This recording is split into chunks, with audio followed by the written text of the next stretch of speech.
자, 이 시간 우리 야고보서 강의 두 번째 시간, 오늘 말씀의 본문은 야고보서 1장 12절에서 18절의 말씀입니다.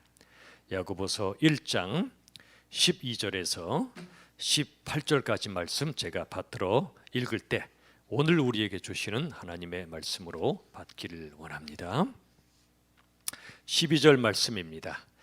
시험을 참는 자는 복이 있나니 이는 시련을 견디어낸 자가 주께서 자기를 사랑하는 자들에게 약속하신 생명의 면류관을 얻을 것이기 때문이라. 사람이 시험을 받을 때에 내가 하나님께 시험을 받는다 하지 말지니 하나님은 악에게 시험을 받지도 아니하시고 친히 아무도 시험하지 아니하시느니라. 오직 각 사람이 시험을 받는 것은 자기 욕심에 끌려 미혹됨이니 욕심이 잉태한즉 죄를 낳고 죄가 장성한즉 사망을 낳느니라. 내 사랑하는 형제들아, 속지 말라. 온갖 좋은 은사와 온전한 선물이 다 위로부터 빛들의 아버지께로부터 내려오나니 그는 변함도 없으시고 회전하는 그림자도 없으시니라. 그가 그 피조물 중에 우리로 한 첫 열매가 되게 하시려고 자기의 뜻을 따라 진리의 말씀으로 우리를 낳으셨느니라. 아멘. 오늘은 시험과 유혹이라는 제목의 말씀을 나누도록 하겠습니다. 지난주에는 우리가 기쁨과 인내로 모든 시험에 임하고 그리고 지혜와 믿음으로 시험을 이기자는 말씀을 저희가 나누었습니다. 오늘은 이제 1장 12절 말씀부터 보겠습니다. 자, 12절 보시면 시험을 참는 자는 복이 있나니 이는 시련을 견디어낸 자가 주께서 자기를 사랑하는 자들에게 약속하신 생명의 면류관을 얻을 것이기 때문이라 말씀합니다. 여기 시험은 시련입니다. 시련은 원어로 도키미온이라고 해서 마치 용광로 속에 들어가서 그 시험을 통해 검증된 상태를 가리킵니다. 이 시험과 시련을 믿음으로 견딜 수 있을 때 그의 믿음이 참된 믿음임이 드러날 것이고 그런 사람에게 복이 있다고 말씀하십니다. 여러분, 이 복은요, 하나님께서 우리와 맺으신 사랑의 언약을 통해 주시는 복입니다. 사랑의 언약.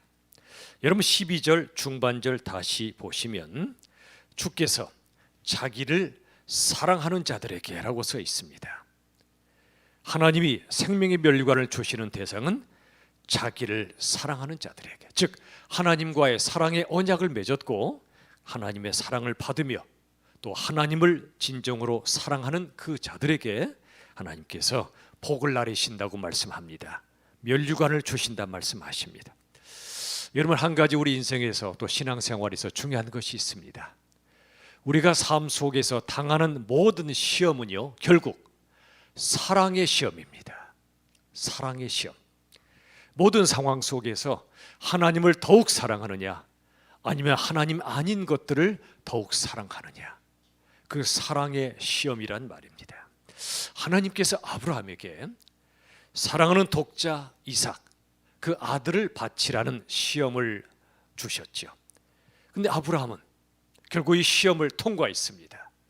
아무리 아들이 사랑스러워도 하나님보다 더 사랑할 수 없다는 이 사랑의 시험을 그가 통과하고 그는 참된 믿음의 사람으로 인정되었던 것입니다. 그러나 예수님을 찾아왔던 부자 청년, 그는 정반대였습니다. 그도 예수님을 나름 사랑했습니다. 그러나 그는 예수님보다 돈을 훨씬 더 사랑했습니다. 마음속에 물질에 대한 욕망이 꽉꽉 차 있었던 것입니다. 그 결과 예수님을 사랑하긴 하지만 돈을 버릴 수가 없어서, 그 물질 우상을 내려놓을 수가 없어서 그는 결국 예수님을 떠났습니다.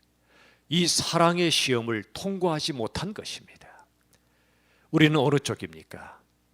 아브라함 쪽입니까? 부자 청년 쪽입니까? 세상적으로는 부자 청년이 훨씬 더 잘 나가는 사람일 거예요. 그러나 영적으로는 부자 청년은 사랑의 시험에서 실패했고 아브라함은 이 사랑의 시험에서 승리했던 사람이지요. 여러분, 시련과 유혹 속에서도 변함없이 하나님을 가장 사랑하는 자에게 주시는 상이 있습니다. 그게 바로 12절 하반절에 말씀하시는 생명의 면류관입니다. 생명의 면류관, 이것은 두 가지 의미가 있어요. 생명이라는 면류관이라는 뜻도 있고 또 한 가지는 면류관처럼 영광스러운 생명, 그런 뜻이기도 합니다. 여러분, 기나긴 인생 경주, 믿음으로 완주한 성도들에게 주시는 영생의 축복, 이 영생의 축복이 바로 생명의 면류관입니다. 이 면류관은 이 땅의 면류관처럼 금방 썩어버리는 것이 아닙니다. 이 생명의 면류관은 영원히 빛나는 면류관입니다. 사랑과 자유, 기쁨과 평화가 충만한 그 순간들이 영원히 이어지는 것, 이게 바로 영생입니다. 영생은 그저 긴 삶을 가리키는 게 아닙니다. 우리 예수님과 함께, 우리 하나님과 함께 매일 매 순간 영원한 그 면류관을 쓰고 영원한 축복을 누리며 하나님 나라에서 살아가는 것이 바로 생명의 면류관이요 영생의 축복입니다. 자, 이제 여러분, 시험을 참는 자에게 주시는 복, 시련을 견딘 자에게 주시는 복, 하나님을 무엇보다 사랑하는 자에게 주시는 복, 바로 생명의 면류관을 우리 모두가 쓸 수 있기를 간절히 축원합니다. 이제 13절 말씀 보시죠. 야고보서 1장 13절, 사람이 시험을 받을 때에 내가 하나님께 시험을 받는다 하지 말지니 하나님은 악에게 시험을 받지도 아니하시고 친히 아무도 시험하지 아니하시느니라 그랬습니다. 여러분, 시험이 닥쳐올 때 하나님께 이렇게 묻는 사람들이 있습니다. 하나님, 왜 이런 시험을 내게 주시는 겁니까? 하필이면 왜 나한테 이런 시험을 주시는 겁니까? 이런 모습은 시험에 임하는 잘못된 자세입니다. 13절의 상반절의 말씀처럼 사람의 시험 받을 때 내가 하나님께 시험 받는다 하지 말라고 말씀하여 주십니다. 하나님은 악에게 시험을 받지 않으십니다. 이 시험은 유혹을 가리킵니다. 하나님은 악에게 유혹을 받지 않으십니다. 그리고 친히 아무도 시험하지 않으십니다. 하나님은 그 누구도 죄를 짓도록 유혹하시는 분이 아니라는 것입니다. 여러분, 시험엔 두 종류가 있죠. 시련이 있고 유혹이 있습니다. 시련과 유혹은 비슷해 보이지만 전혀 다릅니다. 우리가 어떻게 시험을 대하는가에 따라 그게 시련으로 되기도 하고 유혹으로 되기도 합니다. 모든 시험은 둘 중에 하나입니다.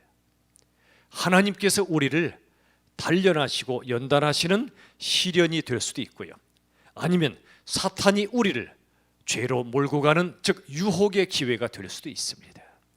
우리가 시험을 어떤 자세로 맞이하느냐에 따라 결과가 전혀 달라지는 거지요. 그 상황을 어떻게 대하는가에 따라 독이 되기도 하고 또 득이 되기도 하는 것입니다. 여러분, 야고보서 1장 4절을 우리가 지난주에 보았죠. 이런 말씀이었습니다. 하나님께서는 시련을 통해 우리를 성숙하고 아름다운 존재로 빚어가신다고요. 그런데 아담은 모든 것을 유혹으로 받아들였습니다. 이런 겁니다. 하나님께서 먹지 말라 말씀하신 선악과를 따먹은 후에, 즉 죄를 지은 후에 책임을 전가했습니다. 저 여자 때문이고 저 여자를 주신 하나님 때문에 내가 죄를 지었다고 이렇게 말했습니다. 자기가 유혹에 무너져 놓고 그는 하나님께 모든 걸 넘겨버린 것입니다. 책임을 전가한 것입니다. 여러분, 그러나 하나님은 우리가 죄를 짓도록 유혹하시는 그런 분이 결코 아니십니다. 여러분, 우리를 유혹해서 죄를 짓도록 하고 망하게 하도록 하는 것은 바로 사탄, 마귀입니다.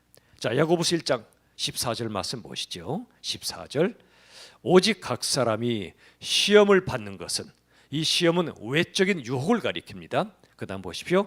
자기 욕심에 끌려, 자기 욕심은 내적 욕망을 가리킵니다. 그 다음 미혹됨이니 그랬습니다. 이 미혹된다는 단어의 원래 뜻은 낚시 바늘에 턱하고 걸려드는 걸 가리킵니다. 여러분, 외적인 유혹을 당하는 것 자체가 죄는 아닙니다. 예수님도 마귀에게 외적 유혹을 당하셨으니까요. 우리도 당합니다. 그건 죄가 아닙니다. 그러나 외적인 유혹을 내적인 욕망으로 받아들일 때 그때 죄가 되는 것입니다. 자, 15절 말씀 보시죠. 야고보서 1장 15절 우리 다 함께 읽겠습니다. 다 같이 시작. 욕심이 잉태한즉 죄를 낳고 죄가 장성한즉 사망을 낳느니라. 여기 욕심이 잉태했대요. 마치 욕심이 엄마처럼 임신했다는 겁니다. 뭘 임신했습니까? 죄를 임신해서 죄를 낳았습니다. 죄를 출산했다는 것입니다. 이 뜻이 뭘까요? 욕심을 잉태했다, 임신했다는 뜻은 죄의 내적 욕망을 뿌리치지 않고 그 욕망을 다스리지 않고 계속 키워간 것입니다. 여러분, 어떤 한 사람이 어떤 죄의 욕망이 가슴에 밀려왔을 때 그걸 계속해서 품었습니다. 또 생각했습니다. 이 욕망을 계속 키워갔습니다. 결국 그는 이 욕망을 견디지 못해서 행동에 옮기고 말았습니다. 죄를 짓고 말았던 것입니다. 여러분, 욕심이 잉태하여 죄를 낳는다. 이것은 뭐냐면 욕심이 내 마음속에 밀려올 때 이 감정적인 욕망을 다스리지 못해서 의지적으로 죄를 짓고 만다는 것입니다. 감정이 의지로, 생각이 행동으로 옮겨진 것입니다. 이게 바로 욕심이 잉태하여 죄를 낳는 것입니다. 죄를 생산해내는 것입니다. 그런데 여러분, 이 죄가 장성하면 뭘 낳습니까? 사망을 낳습니다. 죄가 계속 키워지고 또 키워지면 결국 그 끝은 영적인 죽음이라는 것입니다. 여러분, 우리가 깊이 생각해야 됩니다. 내 머릿속에 떠올랐던 죄의 유혹, 감정적인 욕망으로 나아가고 의지적인 죄를 짓게 될 때 이 죄가 계속 쌓이고 자랄 때 그건 영적인 죽음에 이른다는 것입니다. 그 대표적인 인물이 삼손이죠. 사사였던 삼손. 그가 여인의 유혹을 뿌리치지 못했습니다. 결국 머리가 잘리고 힘의 근원이었던 머리칼이 잘리고 그의 모든 힘을 잃어버리고 말았습니다. 두 눈이 뽑히고 말았습니다. 비참하게 살았습니다. 마지막 죽을 때야 악한 자들이 심판받는 그 역사에 쓰임 받았던 것입니다. 여러분, 이처럼 삼손처럼 유혹에 빠져버린 인생의 종말은 비참한 죽음이라고 성경은 기록합니다. 요즘도요, 이 세상에 수많은 사람들이 욕심을 잉태하고 죄를 낳습니다. 그리고 그 죄가 장성하여 죽음에 이른 분들이 얼마나 많은지 모릅니다. 우리가 복음을 전해야 되는 이유가 바로 그런 영혼들을 살려야 되기 때문에 그런 것입니다. 자, 그렇다면 여러분, 언제 욕망이 죄를 낳고 죽음을 낳을까요? 그것은 말씀으로 통제받지 않을 때입니다. 우리 모든 인생 별 수 없습니다.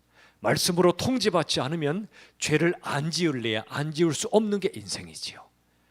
끊임없이 우리가 말씀을 묵상하고 필사하고 암송하고 매일 하루도 빠짐없이 하나님의 말씀으로 내 영혼과 삶을 통제받아야 한다는 것입니다. 여러분, 우리 예수님도 마귀에게 40일간 금식하실 때 유혹을 당하셨습니다. 사단 마귀가 예수님에게 다가와서 돌을 떡으로 만들어라, 맛있게 먹어라, 왜 배고프게 사니? 물질 욕을 불러일으켰습니다. 그리고 명예욕을 불러일으켰죠. 높은 데서 뛰어내리라, 아무렇지도 않게 땅에 착지하면 사람들이 환호하지 않겠니? 이건 명예욕을 불러일으킨 것입니다. 그리고 나 마귀에게 절이라, 내가 천하 만국을 너에게 줄 것이다. 이건 권력욕을 부추긴 것입니다. 이 세 가지 욕망을 예수님을 향해 쏟아부었습니다. 바로 그때 예수님 어떻게 하셨죠? 하나님의 말씀으로, 신명기의 말씀을 중심으로 그 말씀으로 모든 유혹을 물리쳐버리신 것입니다. 사람이 떡으로만 사는 게 아니야, 하나님의 말씀으로 사는 거야. 그리고 주 너의 하나님을 시험하지 말라. 그리고 오직 하나님만 경배하고 섬기라. 이 모든 예수님의 말씀이 곧 하나님의 말씀으로 사단을, 마귀를, 그 유혹을 물리치셨던 것입니다. 여러분, 누구나 욕심 부리죠, 그죠? 또 누구나 유혹에 넘어질 수 있습니다. 그러나 다윗 왕처럼 순간 넘어졌다 할지라도 즉시 철저히 회개하고 돌이키면 됩니다. 그리고 말씀 앞에 무릎을 꿇으면 됩니다. 그러나 과도한 소유욕으로, 무절제한 방종으로, 또 영적인 교만으로 살았던 사울 왕처럼 하나님마저 두려워하지 않고 죄를 계속 쌓아가면 결국엔 돌이킬 수 없는 길로 가게 되는 것입니다. 우리들은 사울 왕의 길을 걸을 수 없는 사람들이죠. 우린 다윗 왕의 길을 걸어야 합니다. 순간 무너지고 넘어지기도 하지만 끊임없이 하나님의 말씀으로 다시 통제를 받고 통치를 받고 다스림을 받아서 하나님 앞에 나아가야 한다는 사실입니다. 여러분, 유혹은요, 이 낚시의 비유로 한다면 이런 것과 같습니다. 유혹은 미끼만 보여줍니다. 낚시 바늘은 보여주지 않아요. 물고기들이 왜 낚시 바늘을 뭡니까? 바늘이 안 보이거든요. 미끼밖에 안 보이거든요. 똑같습니다. 유혹은 미끼만 보여줍니다. 이걸 물면, 덥석 물면 이렇게 행복할 거야, 이렇게 좋을 거야, 미끼만 보여줍니다. 그 뒤에 날카로운 바늘이 보이지 않게 만들어 버립니다. 여러분, 그런데요, 미끼 뒤에 숨어 있는 낚시 바늘을 보여주는 것이 있습니다. 뭘까요? 하나님의 말씀입니다. 하나님의 말씀 우리가 끊임없이 묵상하고 그 말씀의 통치를 받을 때 미끼에 현혹당하지 않습니다. 그 뒤에 숨어있는 낚시 바늘을 봅니다. 내가 미끼를 물면 그 바늘이 내 영혼을 꿰뚫는 것을 깨닫게 됩니다. 말씀을 통해서 말이죠. 이 말씀은 모든 유혹을 이길 수 있는 유일한 길이자 가장 확실한 길입니다. 자, 시편 119편 9절 말씀 우리 같이 읽겠습니다. 다 같이 시작. 청년이 무엇으로 그의 행실을 깨끗하게 하리이까? 주의 말씀만 지킬 따름이니이다. 젊은 날에 욕망의 포로가 되기 쉬운 혈기왕성한 청년들, 아니 모든 인생들에게도 적용되는 말씀이죠. 도대체 무엇으로 그 행실을 깨끗하게 할 수 있다는 말입니까? 주의 말씀밖에 없습니다. 말씀을 묵상하고 순종하며 말씀을 지킬 때 우리들은 비로소 모든 죄의 욕망을 이길 수가 있고 그 행실을 깨끗하게 할 수 있는 것입니다. 자, 야고보서 1장 16절 이하를 보십시오. 오늘 16절에서 18절 마지막 부분은 시험에 임하는 바른 자세와 시험을 이기는 영적 원리에 대해서 말씀하는데요. 자, 16절 말씀 같이 보시죠. 내 사랑하는 형제들아 속지 말라, 이렇게 말씀하십니다.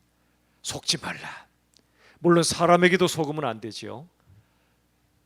단순하고 순진해서 사람에게 속아서는 안 됩니다.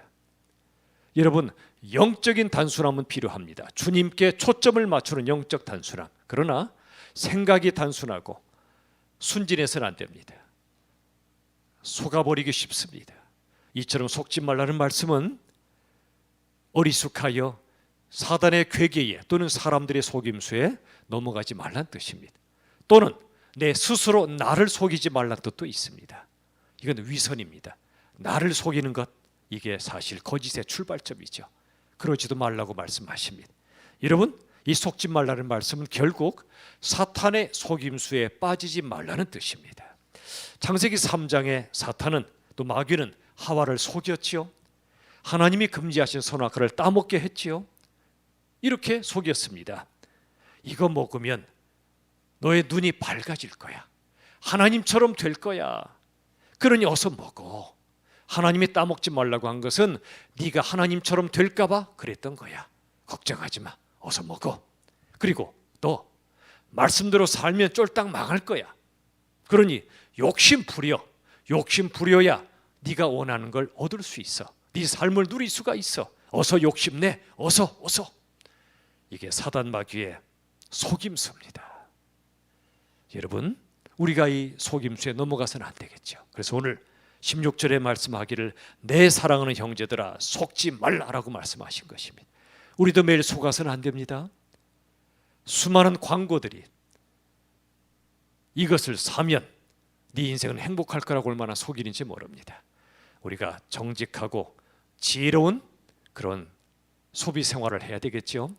여러분, 이 세상의 모든 광고는 사실 거짓일 때가 참 많습니다. 심지어는 지옥조차 이 땅에서 광고한다는 말이 있습니다. 지옥에 가면 너무나 좋을 것이라고 광고를 해서 가보니 전혀 아니었더라, 이런 우스갯소리가 있습니다.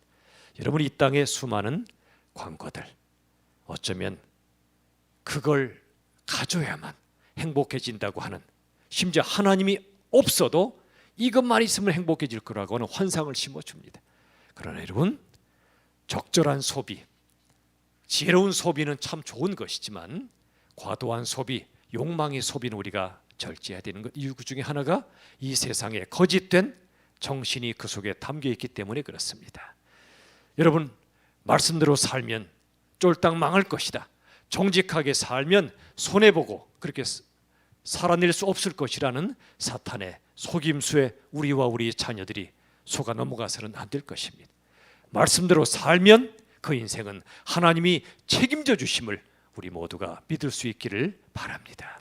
자, 그럼 여러분, 우리가 어떻게 하면 사탄 마귀에게 속지 않을 수 있을까요?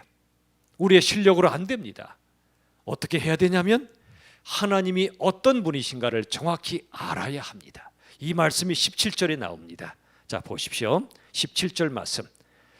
온갖 좋은 은사와 온전한 선물이, 그랬습니다.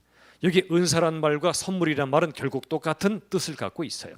하나님이 주시는 은혜의 선물이란 뜻이죠. 그런데 온갖 모든 좋은 은사, 선물과 온전한 선물이 어디에서 오나 보십시오. 다 위로부터입니다. 이 땅으로부터가 아니라 위 하늘로부터 우리에게 주어집니다. 그 다음에 빛들의 아버지께로부터 내려온다고 말씀하십니다. 그는 변함도 없으시고 회전하는 그림자도 없다고 말씀하여 주십니다. 여러분, 우리가 지금 확실하게 다시 한번 우리 마음속에 확정합시다. 우리 삶에 필요한 가장 좋은 선물은 이 세상이 아니라 하나님께서 주신다는 사실입니다. 아까 낚시의 미끼처럼 일시적으로 잠깐은 좋은 것을 줄 수 있습니다. 누가요? 세상이. 잠깐 좋은 건 줍니다. 그러나 그건 오래가지 못합니다. 오직 하나님만이 우리에게 진정으로 좋은 것, 영원히 좋은 것을 주실 수가 있는 분입니다. 하나님이 주시는 최고의 선물이 뭘까요? 두말할 거 없이 예수 그리스도입니다. 우리에게 하나님의 아들, 하나님 자신이신 예수님을 주셨다는 사실, 이보다 더 큰 선물이 없습니다. 그래서 우리들은 이 땅에서 모든 걸 잃을지라도 예수님을 얻을 수 있다면 우리는 하나도 잃어버린 것이 아닌 것입니다. 예수님이 우리의 전부로 여길 때 우리들은 진정한 신앙을 갖게 된 것이죠. 최고의 선물은 예수님이십니다. 또 누가복음 11장 13절에 보면 악한 자라도 자식에게 좋은 걸 준다, 하물며 하나님께서 가장 좋은 걸 주시는데 그분은 바로 성령님이라고 말씀하여 주십니다. 성령님은 우리 마음속에 계시죠. 예수를 영접하는 순간 우리 속에 들어오신 성령님, 이분은 우리 삶에 동행하십니다. 고난의 강을 지날 때 함께 건너주십니다. 우리가 불 가운데 지날 때도 타지 못하게 하시고 물 가운데로 지날 때도 침몰하지 못하게 하십니다. 광야 인생을 이끌어 주시고 끝까지 인도하시는 분이 성령님이세요. 가장 좋으신 우리 성령님을 우리에게 선물로 주셨다는 사실입니다. 그리고 우리에게 주신 좋은 선물은 복음이지요. 구원의 복음, 그리고 궁극적으로 영생, 이 영생의 선물이 우리에게 주신 최고의 선물입니다. 영생은 죽은 후에만 누리는 것이 아니죠. 예수 믿는 그 순간부터 우리 안에 살아계신 하나님의 생명을 누리는 것, 이게 바로 영생입니다. 영생은, 또 천국은 이 땅에서 시작되는 것입니다. 이 땅은 불완전한 천국이지만 우리가 언젠가 주님이 부르실 때 그 나라 가면 완전한 천국을 누리게 될 것입니다. 더 이상 코로나도 없고 고난도 없고 눈물도 없고 이별도 없고 죽음도 없는 진정한 그 나라를 우리가 반드시 가게 될 거예요. 하나님 주시는 최고의 선물, 예수님, 성령님, 복음, 그리고 영생이란 걸 우리가 기억하면 좋겠습니다. 여러분, 하나님께서 우리에게 여러 선물을 주시는데 여기 다시 17절 중반절에 보시면 위로부터 그랬습니다. 이 땅의 복과는 차원이 다른 하늘의 복이란 뜻이죠. 그 다음 빛들의 아버지께로부터 내려온다고 그랬죠. 여러분, 빛들의 아버지가 최고의 선물을 주신다. 무슨 뜻이죠? 진짜 좋은 선물은 어둠에 사탄이 줄 수 없다는 겁니다. 어둠의 사탄은 미끼처럼 잠시 우리를 유혹할 수는 있어요. 그러나 그가 진정한 선물을 줄 수 없습니다. 오직 빛들의 아버지이신 하나님만이 우리에게 최고의 선물을 주십니다. 왜 빛들의 아버지라 말씀하셨을까요? 우리 하나님 아버지는 해와 달과 별, 이 빛을 창조하신 분이시고, 또 한 가지 우리 하나님께서는 해가 꺼지고 달이 꺼지고 별이 꺼져도 영원히 빛나시는 진정한 빛이시기 때문에 그렇습니다. 우리 빛이신 하나님 아버지께서 우리에게 최고의 선물을 주십니다. 그리고 17절 하반절에 보시면 그는, 즉 하나님 아버지는 변함도 없으시고 그랬습니다. 우리 인간은 변덕이 죽을 듯하죠.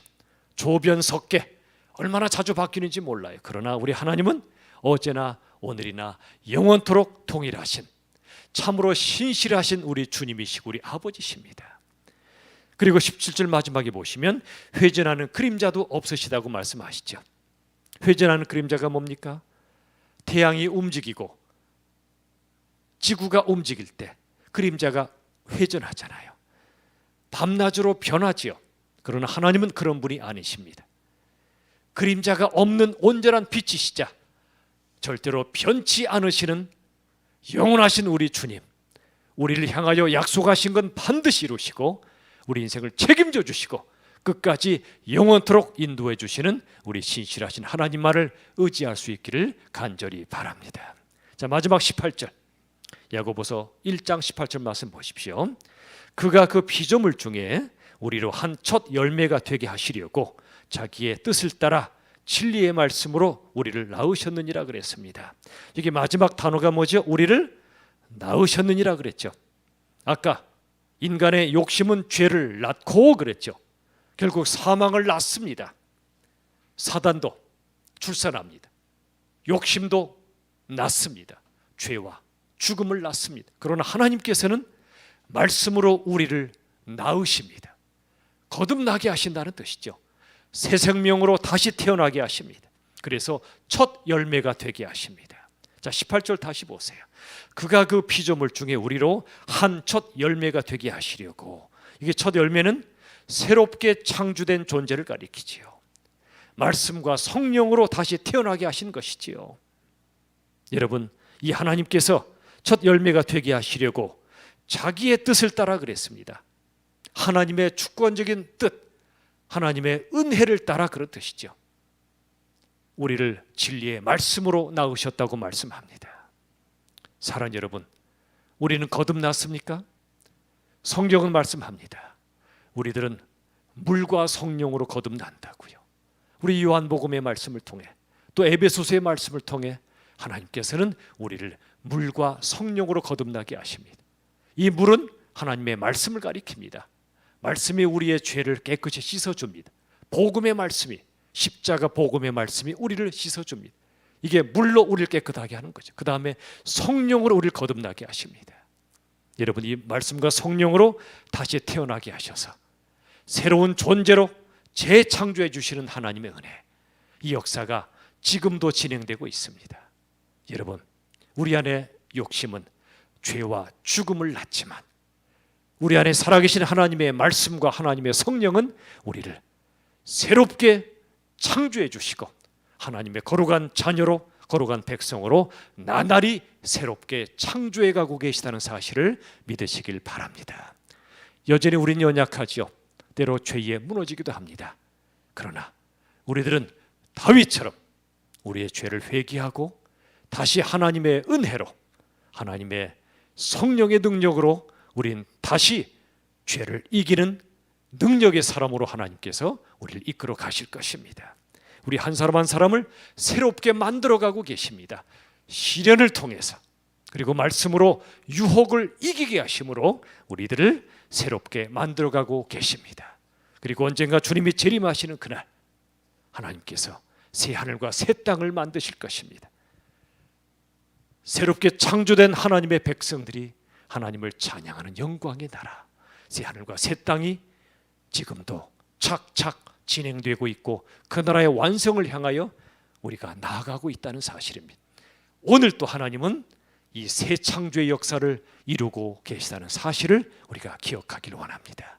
우리 한 사람 한 사람을 새롭게 창조해 가시고 이 온 세상도 하나님이 새롭게 창조하실 것입니다. 말씀을 맺겠습니다. 사랑하는 여러분, 믿음의 여정은 결코 평탄한 고속도로가 아닙니다. 믿음의 여정은 때로 걸려 넘어지게 만드는 돌짝밭도 있고요, 찔러 아프게 하는 가시밭길의 연속입니다. 내 믿음의 꽤 괜찮은 것 같았지만 어느 순간 형편없이 무너지는 것이 바로 우리의 실상이기도 합니다. 이 코로나 시대에 우리의 믿음은 안녕한가요? 우리의 믿음은 굳건히 서 있나요? 우리는 약합니다. 그래서 우리들은 모든 것을 주님의 자비와 긍휼에 맡겨야 합니다. 이렇게 기도해야 합니다. 주님, 제 힘으로서는 어떤 시험도 어떤 유혹도 이길 수가 없습니다. 주님 없이는 모든 것을 할 수가 없습니다. 주님밖에 없사오니 저를 도와주시옵소서. 주님만 의지합니다. 주님의 말씀만 붙잡겠습니다. 우리가 이렇게 기도해야 되겠습니다. 부디 우리 모두 이 어려운 시대에, 시련과 고난이 많고 또 유혹이 많은 이 시대에 주님의 말씀에 순종함으로 모든 것 이겨내고 주님 주시는 가장 좋은 것, 하나님이 주시는 영생의 축복, 하나님의 생명과 사랑, 자유와 평화, 기쁨을 마음껏 누리는 우리 모두가 될 수 있기를 우리 주 예수 그리스도의 이름으로 축원합니다.